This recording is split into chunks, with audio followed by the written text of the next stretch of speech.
Okay, so when I say the Ten Commandments, what do you picture? I'm guessing for most of us, it's, two big stone tablets with a bunch of ancient rules carved on them. Right? A bunch of thou shalt nots. It can feel, well, a little distant, kind of harsh even. And look, it's one of the most famous texts ever, but we usually just think of it as a simple list of do's and don'ts. But what if that whole way of looking at it is just wrong? What if the Ten Commandments were actually given in a format that the ancient Israelites would have recognized instantly? A format that honestly changes everything about what these commandments mean. Okay, here's the key. The Ten Commandments weren't just some random list of moral rules that God came up with. Nope, they were delivered using the exact structure of an ancient political treaty. You see, back in Moses' day, this was super common. Powerful kings, they were called suzerains, would make these formal deals with weaker kingdoms called vassals. It was just standard operating procedure for politics. And these treaties, they always followed a very specific pattern. And I mean, this pattern was incredibly consistent. Every single treaty had these 6 parts, and always in the same order. First, a preamble, that's where the king says who he is. Then, a historical prologue, where he recounts all the great stuff he's done. Third, the stipulations, those are the rules. Fourth, the blessings and curses, the consequences. Fifth, a list of gods who are watching. And finally, a rule about where to store the treaty and that it has to be read out loud. So here's where it gets wild. The Ten Commandments, right there in Exodus 20, they follow this ancient political treaty structure perfectly. It's like God took this familiar political document and just poured all this profound divine meaning right into it. But here's the thing. God didn't just copy and paste it.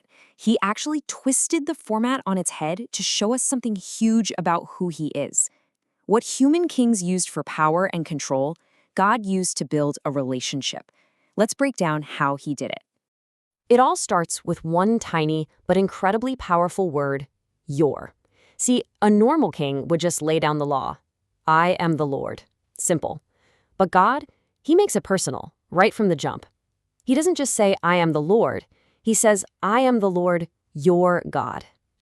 And that one word, it just shows the whole shift perfectly. The entire agreement doesn't start with a command.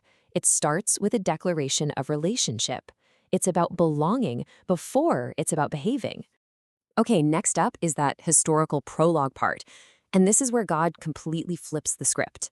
A human king's logic is all business, right? It's you obey me, then I'll protect you. But God's logic, it's all about grace. He says, I already saved you, so now come walk with me.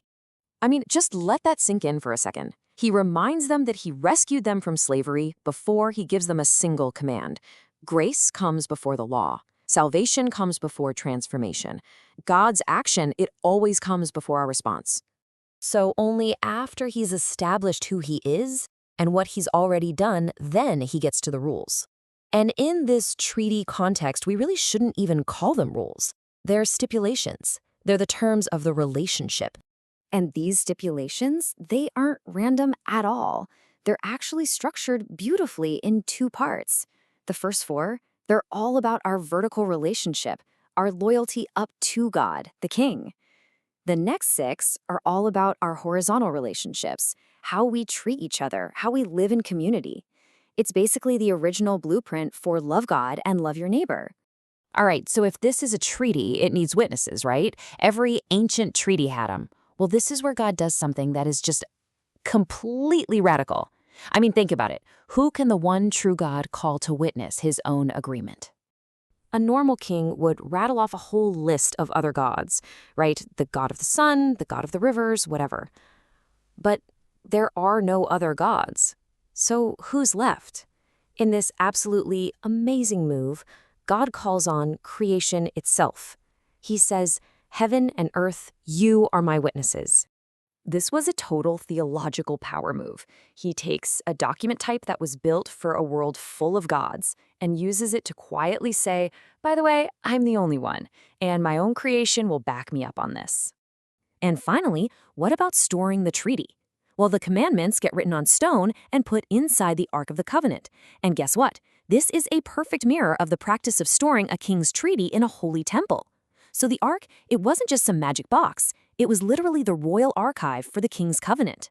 So, what's the big takeaway here? What does this all mean for us today? Well, understanding this treaty structure, it completely reframes how we should see God's law.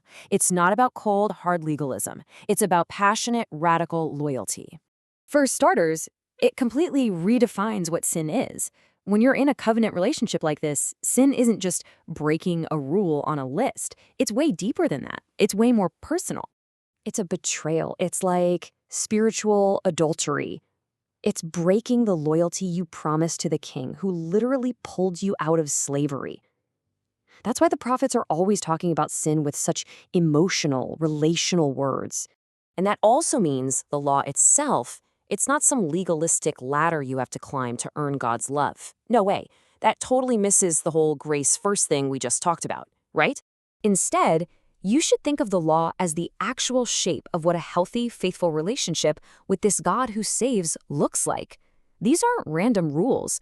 They're the outline, the very contours of what love and loyalty feel like in action.